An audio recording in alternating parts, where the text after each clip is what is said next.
Let's explore the Eyewey's AI speech-to-text feature. First, navigate to the left sidebar and click on AI speech-to-text. Next, simply drag your file into the upload area or click on Browse to locate and select your file. For added clarity, you have the option to include a brief audio description to help the AI grasp the context more effectively.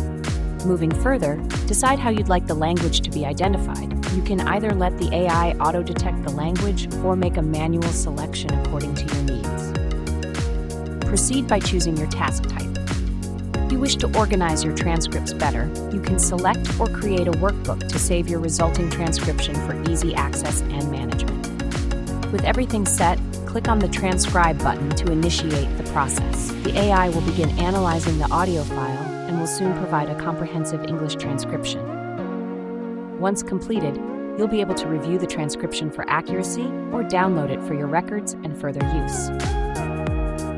Start converting your audio files into text using the AI speech-to-text feature, simplifying documentation and content creation.